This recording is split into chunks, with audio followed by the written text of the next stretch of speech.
ऐसे फार्मा के शेयर की बात करेंगे जिसने सबको हिला दिया था, और उस शेयर का नाम है सर ऑर्चिड फार्मा।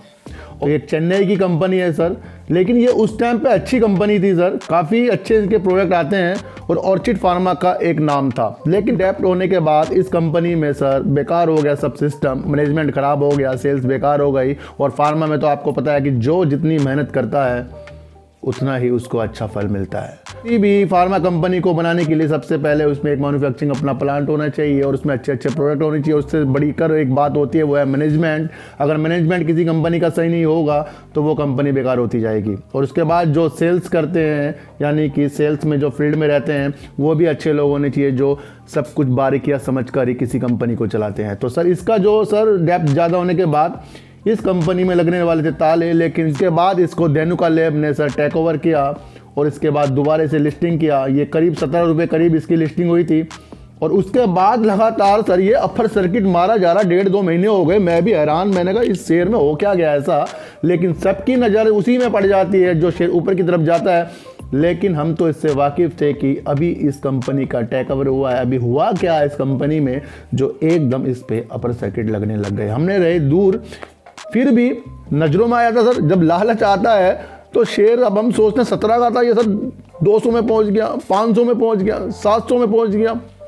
करते करते शेयर सर 2500 में पहुंच गया और कई लोग इसके अंदर 2000 में, 1500 में, 2100 में, 2200 में, 2400 में फंसते चले गए। कारण इसका एक यही था कि प्रमोटर की इसकी होल्डिंग सर 97% से ज़्यादा थी, तो कारण तो वहीं बनेगा। और पब्लिक के पास सर 2-2.5% इसकी होल्डिंग होगी, और जहां पब्लिक के पास 2%, 3% की होल्डिंग होगी, वहीं पर ऑपरेटर जाग जाएंगे और वहीं पर तो गेम चलेगा अपर सर्किट का। उसके बाद सर सेबी की पड़ी नज़र और सेबी ने कहा है कि प्रमोटर, सेबी का एक रूल है जिसमें प्रमोटर 75% से ज़्यादा किसी नहीं रख सकते कंपनी में। तो फिर इसका एक OFS लेके आया, यानी कि ऑफर फॉर सेल, और इसकी जो वैल्यू रखी गई सर उस टाइम से सर 400, 450 में इसकी वैल्यू रखी गई। अब वो लोग फिर फंस गए जिन्होंने ऊपर के लेवल पे शेयर को लिया था। तो उसके बाद से देख लो सर, अब शेयर आपको 400 रुपये में मिल रहा है। तो मैंने आपको एक चीज़ समझाई है, ये आपको समझना पड़ेगा, चढ़ते हुए शेयर को कभी आपको नहीं पकड़ना पड़ेगा। अगर आपने ऐसा काम कर दिया तो समझो सर ज़िंदगी में क्या सर, शेयर मार्केट में क्या सर, हर जगह आपको धोखे पे धोखे मिलेंगे। इस बात को आप समझ लो कि ऑर्चिड फार्मा ने कई लोगों की ज़िंदगी बर्बाद कर दी सर। जिन्होंने 2200 में शेयर लिए होंगे वो आज 400 में शेयर है। दिल को तभी देखा जाता है जब किसी के दिल में दर्द होता है। आप किसी को तभी समझ सकते हो तब उसको आप प्यार से देखते हो, समझते हो, अपना समझते हो। तो पैसा जितना इम्पोर्टेंट होता है वो उसे ही पता होता है जिसका पैसा लगा होता है।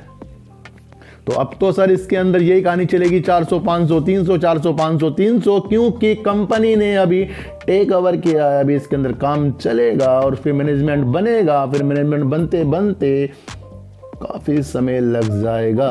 तो कहना मेरा मतलब ये है कि हमको अपने आप को अब बचाना होगा। चढ़ते हुए शेयरों में आंखें बंद करनी पड़ेगी और जो शेयर आपके पास हैं उसे पकड़कर आपको रखना पड़ेगा, अगर आप वो शेयर अच्छा है तो समझो इशारे को समझकर ही हर चीज़ों में काम होता है। कभी कभी आपको अलग तरीके से मार्केट को देखना पड़ेगा। तो ऑर्चिड फार्मा से ज़िंदगी का ले लो सबक और दोबारा जो गलती करनी है उसे करो बंद। अपनी गलतियों पे सुधार करना शुरू करो और दूसरों की गलतियों से फिर से सीखना शुरू करो, जिसे कहते हैं शेयर मार्केट सर। हर सबके पास पैसा है, सब लगा सकते हैं सर। पैसा ही तो लगाना है मार्केट में। मेरी बात सुनो, कोई कर्जा ला के भी पैसा लगा सकता है अगर किसी को पैसा कमाना आता होगा। कोई मकान बेच के भी पैसा ही तो डालना है इसके अंदर, लेकिन उस पैसे को सेव भी तो करना है, उसको समझना भी तो है। पैसा तो हर कोई भी ला सकता है, लेकिन कमाना तो किसी किसी को होगा। तो